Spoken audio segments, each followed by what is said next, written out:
they come out with a flimsy excuse by saying it's the product of the union. Hey, this is Steve Zeltzer. We're in East Palestine, and we're at a meeting to discuss the defense of the people of East Palestine and the workers of East Palestine more than a year after a railroad wreck by Norfolk Southern. And we have two labor people, two working people who are going to be talking about why they're here at the conference. I'm Steve Mellon. I'm a striking worker at the Pittsburgh Post-Gazette newspaper. I'm John Palmer. I'm a longtime Teamster and international vice president. Steve, you've been covering this struggle here in East Palestine. This is the first national meeting here in East Palestine. What has been going on, and why has there been so little coverage, really, of the issues for the workers and people of East Palestine who are losing their health care and still fighting to survive? Well, I think, there was a lot of coverage here right after the derailment, and that's I've seen that happen over and over and over again. There's this moment of crisis in a community, and all the big networks come into town, CNN, Fox News, all those folks, they come into town and they cover that moment. And then they move on because there's always another crisis. There's a mass shooting someplace, or there's another derailment, or there's a big political story, and so the national attention moves on. And like life moves on, like the East Palestine looks normal because the truth is Norfolk Southern had that train running within a couple of days after that big burn off. I mean, we all saw on national TV that big mushroom cloud 3 days after the derailment when they burned off 2 million gallons of vinyl chloride. It sent that massive toxic cloud over the city. And so like you went there a week later, 2 weeks later, and the trains are running through again. And it looks like everything's normal. Well, of course, for the people, it's not normal because they still have to go to bed every night wondering whether the toxins that hovered over their town during that toxic burn-off were still in their pillows, were still in the water that they drank, the food that they were, when their kids went out to play in the yard. Am I poisoning my kid? They still had to live with that. But of course the media and the national attention, we all moved on. They could not move on. They had to continue to struggle through this. We've been on strike for now 17 months. And we were kind of free of the necessity of feeding the beast, a newspaper beast. Like if I went out on an assignment, I had to come back with a story because the newspaper needed stories.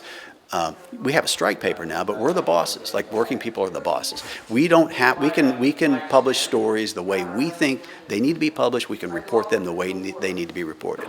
That has allowed us as journalists, the handful of us that are working on the strike paper, to come up here, spend time with people, develop the relationships with these people in East Palestine who are going through this. So they don't look at me and say, this is a guy that's just going to come in and take my story and go and do what he wants with it. They know I'm going to be back next week, and the week after next, and the week after next. And if I screw the story up, they're going to tell me about it. If I miss something or get something wrong, they're going to tell me about it. And having real journalism to get these stories, it's a battle. It's a battle, as you say. I mean, one of the issues is the destruction of newspaper jobs by these all this global capital, closing newspapers around the country, laying off journalists, and you wonder why you can't get information from the ground floor. So I want to echo his sentiment. I think that so many people have been forgotten, and our attention drifts away from real important issues. If any one of us had a family member that was affected by this, we'd be screaming from the mountaintop. The fact that the institutions, like the institution that I belong to, kind of ignore this. I brought this up in a meeting to our executive board and was told that I couldn't come here as a member of the general executive board, so I'm coming here as a human being who cares about people, who put myself in the shoes of a mother that might be losing a child, or a father who's the only working person that bring an income into a house, or a mother that's the only working person. All of a sudden, their life is completely turned upside down, and everybody's left. I mean, Biden comes out here, makes an appearance, but every single day they get up, they're living in this situation. They can't sell their homes. If they were to sell their homes, where are they going to go? What is your house worth? How does that translate to another place? How do you find another job? These people just need some help. And we need to, the reason I'm here is to help them scream from the mountaintop. I hope this catches fire and people understand how critical this is to the well-being of our fellow Americans. This is tragic. And it's like the Wild Wild West because, I mean, there's still more train derailments, even after this thing, and they're still talking about legislation And also this mass casualty incident site under the Stafford Act, they could pass it so they could get health care for their ailments and also get their homes purchased. It happened at Love Canal, but it seems like it's pulling teeth, not only just to get the government to do it, but get our unions to say, stand up for these people. Yeah. And where's the, there's a lot of talk about that rail bill. Where's it at now? It's hung up in Congress. I mean, it's not going to, it's probably, even though it has majority support, it's probably not going to get a vote in the House. It probably won't be able to overcome a filibuster in the Senate. So, it's interesting that this is about health care. We're here demanding health care for the people of East Palestine, the people affected by this derailment, because health care triggered our strike. The Post-Gazette company stripped the health care away from members of 4 of our 5 unions. They went out on strike. We went out on strike 2 weeks later.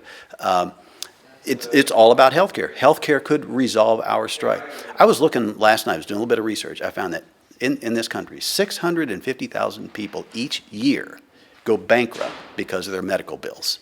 That's more people than who live in the city of Detroit.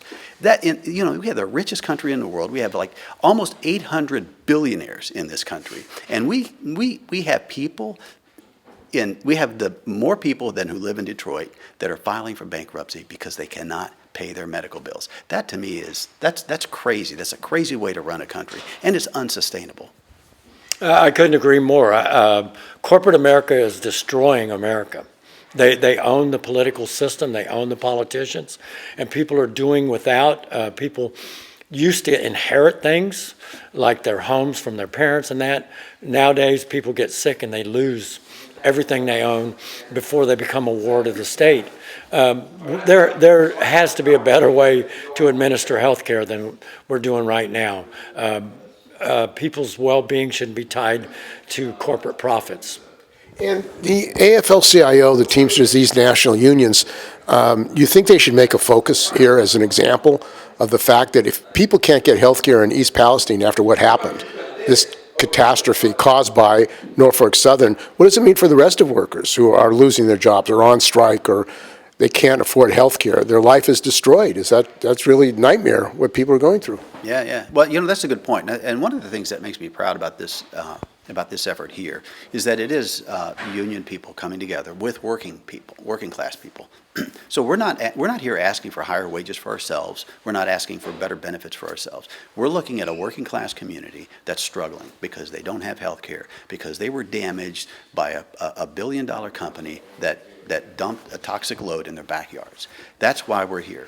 And that is something that can affect any community in the United States. It doesn't matter whether you're a union member or a non-union member. That's what it's all about. And I think for labor going forward, that seems to me to be the path to see where we come together. We can come together on these issues.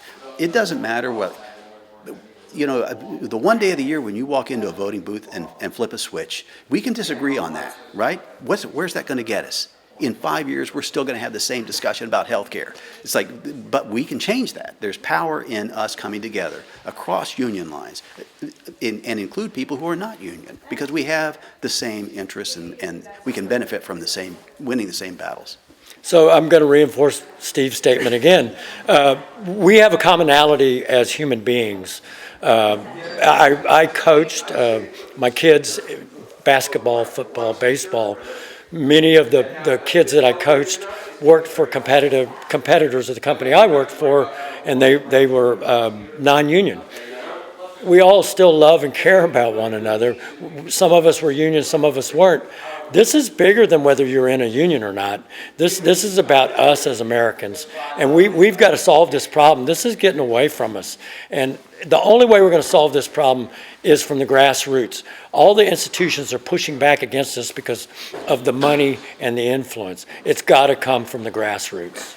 So that should be a lesson of other workers around the country who face similar things, uniting together around issues like health care. Yeah, and uniting around them. I mean, because we are going to disagree on some things. We're going to disagree on politics. That's kind of a given. Who gives a crap? You know, in the end, we can disagree about politics, but we can't get anything done that way. We can get something done if we come together around the issues that are important to us and recognize John makes a great point. Recognize the humanity in each other, and resist the temptation to have arguments and to disagree on. There are organizations in this world that thrive when we fight. And we don't have to do that. We don't have to give in to that. We can come together and agree on these things. It feels a lot better to me to do that and to think, okay, we have a goal that we can all agree on, and we can all go in the same direction here. And getting the CWA, our union nationally, to call on Biden to do this, getting the Teamsters, getting the AFL-CIO, Liz Schuler, that would be a step forward if they could all come together and say, let's get health care for the people of East Palestine. This group of workers and families who are suffering, who are getting cancer, getting heart problems. I mean, just a basic human right, get health care for these people. I couldn't agree more. I mean, as a longtime organizer, I think about folks that, you know, whatever your faith is, you know, Jesus was a great organizer, right? What would Jesus do? You know, that used to be an old lifelong question. Would Jesus approve of people not having health care and literally dying? Isn't there a community responsibility here? So it's on us to stand up, fight, and be heard. My name is Vina, and I'm president of the Portsmouth Piketon Residents for Environmental Safety and Security. I've co-founded National Nuclear Workers for Justice. I'm a former worker of the Portsmouth Gas Diffusion Plant in Piketon, Ohio. That's okay. I've been researching this plant for almost 39 years, and I found out that we had plutonium at the plant. I was an electrician there, and I was cleaning down the electrical equipment and found out that it had PCB, polychlorinated biphenyl oil on it. And we was told it was just oil, and we were cleaning it with trichloroethylene. Well, I found out in 1985 this oil was radioactive oil that we had been cleaning, and we weren't told that it was radioactive oil, and we weren't suited up for it. So when we got through cleaning the electrical equipment, we dumped all this stuff down the drains. So when I started getting sick and found out what I was working in, my doctor told me I needed to go back and tell them that they needed to suit me up and protect me because we were working in some really nasty chemicals. And at that time, we didn't know about the plutonium and neptunium. And in '93, I found out that we had plutonium at the site. So I went to a meeting that the DOE was having, and I told them that they have plutonium at the plant. And that was in '93, and they ignored me. Well, in 1999, it came out that Paducah and Oak Ridge and Portsmouth had plutonium at the site, and I was able to break that story with Mary Bird Davis. Due to that '99 report of plutonium, we were able to get a compensation bill in for the workers. Of course, no bill they put in is a good bill, but there's always time to change the bill. Workers are still fighting, trying to get compensated. Some of them are. And we were an SEC site, and that means that we are a spatial exposure cohort. And what that meant was they couldn't prove our exposures, so we didn't have to be dosed if we had one of the 22 cancers on the list, and of course some of the toxic chemical illnesses. And so what NIOSH is doing now, they are dosing these workers, the widows, and their families, just so they can turn them down for compensation. I mean, it's horrible. And so I help a lot of workers, and of course I have an attorney out of New York, Hugh Stevens, that helps a lot of workers in the community. And so this has been a horrible fight. And most of the documents that I have came from the company. They admitted they had this problem, but they won't admit it to the community. So they continue to do what they want. But what's going on out there is Bill Gates is a big founder for nuclear stuff, and they want to put 2 small modular reactors at Piketon, and they want to reprocess all the transuranic waste that we have in the world, including the foreign waste, and they want to ship it to Piketon. And in this transuranic is where you get your neptunium, your plutonium, and your americia. We had to shut a school down 2018 or 19 because they found the neptunium and americium in the school. And this was the only, I'm sorry. This is the only school that has been tested. We have many other schools there that haven't even been tested yet. And 14 miles from the plant is another air monitor, and it was picking up americium and neptunium. And so Anna White was the Secretary of Energy. She came in and she wanted to help the people there. But when she got back to Washington, D.C., they fired her and hired another Department of Energy. It's just such a horrible story, it's hard to talk about And it. the government, which should be protecting the people. Yes, they should be protected. I mean, it seems like the government is basically trying to obstruct the workers and their families and children from getting the health care and protection they need. Well, I have a brother-in-law who worked at the plant. He died of cancer. His wife died of cancer. His son just died 3 months ago at the age of 50, some with kidney cancer. I haven't had the cancers. I've had the tumors and the skin cancer, but I have beryllium disease, neuropathy, heart, and I have so many. It's hard to remember them all. But I never had anything when I went to work there. I was a completely healthy worker, and they ran extra tests on me to make sure I was that healthy. So my father, he lived to be 92 years old, him and his brother, so I have that healthy gene. And no matter how much I've suffered, I know I don't look sick. A lot of people say, well, you don't look sick. Well, I don't get up every day trying to look sick, but I suffer. I suffer a lot. When I sit down, it's hard to get up, but once I start moving, I do okay. Well, I found out that they were compensating the workers at Oak Ridge and Paducah, but not Piketon. So we got Ted Strickland, our representative, and he pushed really hard to get our compensation. So that's how we got the compensation bill there. Well, now what's going on is for the community, there's a bill called RICA, and it's the downwinders bill that the uranium miners are on. And they just, again, added Paducah and Oak Ridge and St. Louis. So they're trying to get that bill, and it went through the Senate okay, and now it's laying in the House bill. So we're trying to talk representatives in and educating them what's going on at Piketon, because Piketon has the highest cancer in the state of Ohio. Joe Mangano, an epidemiologist, came in and he studied the facility.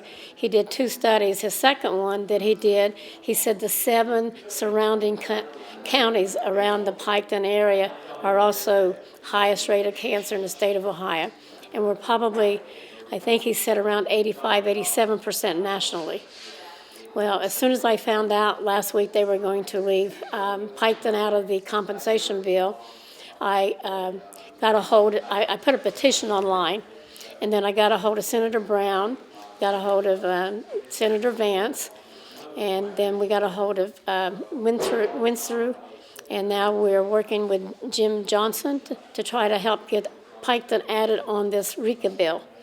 And so we have a petition online, and it's in my Facebook under Vina, V-I-N-A, Colley, C-O-L-L-E-Y, and we encourage everyone to sign on to this petition. What's went on? I mean, we've been sacrificed. They don't want to shut Piketon down. They want to keep some of it running. And what happened for 70 years, we were told that we were enriching uranium and doing nothing but uranium. But this whole time, 70 years, we were reprocessing transuranic material from West Valley, New York, from Hanford, from Savannah River. And in 1992, we did the megawatts, megatons for Russia. So the whole facility, 3,800 acres, is contaminated on-site and off-site, our water and our air. And it's horrible when you have to go through all this and then watch your family members pass away and watch a lot of the workers struggle to get the compensation. And we're here today in East Palestine. What do you think about what's going on here? You've come from another part of Ohio, but it seems like the toxic dumps, the dangers, health and safety dangers that people face in Ohio and all over this country, they need to be brought together so people understand it. So why are you here today in East Palestine? I'm here to support them, and I hope that they can get health insurance for this community because they're sort of like under a different policy than we are because we're under the Department of Energy and Department of Defense. And this is a community that a train went through and derailed, and they contaminated the whole community, and they need health insurance. I've talked to some of the people that are here, and they're suffering. I mean, they're losing their homes, they lost their jobs, they can't work, and the government needs to compensate these people. The trains, someone needs to go to the railroad company and let them know that they need to change their policies because they're not safe. What they normally do if they have some accident like this, they fire somebody and then they go right on and do the same thing over again. Some of those containers that they shipped into Piketon were depleted uranium cylinders, and these railroad workers sat on top of these cylinders. And I've had a couple of friends that worked there that worked around the cylinders, and these cylinders these are depleted uranium cylinders, and they give off neutron exposures, and these railroad workers were sitting on them. But my friends passed away with cancer. So it just seems like no one is concerned about the environment, what's going on, and how to protect the worker. The workers should have hazardous pay. The railroad workers should have hazardous pay. The Piketon workers should have hazardous pay. But in 1992 is the cutoff period for the workers to be compensated, and these workers are getting into a lot of stuff and not properly suited up. And they're doing airborne demolition at Piketon. So this stuff is going into the air. I've been helping Dr. Michael Ketterer. We've been getting samples, and I have an air monitor that I've made at my house, and it's picking up some of their products. And I kind of think it's where they started up the centrifuge on a test run in November. But we don't know until we get all the studies back. But it's been a trip. And it's cost a lot of money to try to fight the government, but I can't stop. When you go look at these kids that are dying of cancer and you talk to their families that are suffering, you just can't stop. You just got to keep pushing. And this coming together in Ohio at East Palestine, it seems like it's brought a lot of different people together, environmentalists and unionists and health and safety people and railroad workers, that it's the same fight, it's the same struggle. Yes, it's the same struggle for all of us, and we all need to come together, whether we're DOE side or if we're just a community that you live in, and this train wrecked. I mean, it's not these people's fault. The government should move them for one thing, and then give them health insurance and relocate them to a better place to live. Piketon, they've had a couple lawsuits. They've never moved those people, and they live butted up to the plant within a mile. I mean, and their wells were contaminated, and they didn't even tell the people. I found a paper at the EPA office that said that the Dunham's wells was contaminated with technetium-99, and the government never told them. We told them. And the EPA here issued a document saying vinyl chloride was not a danger to people here. They had done tests and everything was fine. I'm pretty sure we had that at Piketon, and it wasn't one of the hazardous chemicals that was listed. So they're lying, lying. To cover up. They lie. They always lie. They cover up. And, a lot of our representatives, when they come to Piketon, they hold a meeting, and they take them on plant side. We were not ever allowed to come and talk to our representatives. And right now I'm working with them, and this is the first time that we've been able to work with them since I've been, Senator Glenn, and Ted Strickland, and them helped push for our compensation bill back in '99.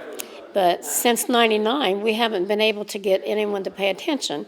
I wrote Biden a letter 3 or 4 months ago and said that if anyone needed to be in that RECA bill, it should have been the gas diffusion plants. Well, they're trying to put 2 of them in and trying to leave Piketon out again. But Brown's office and Vance's office,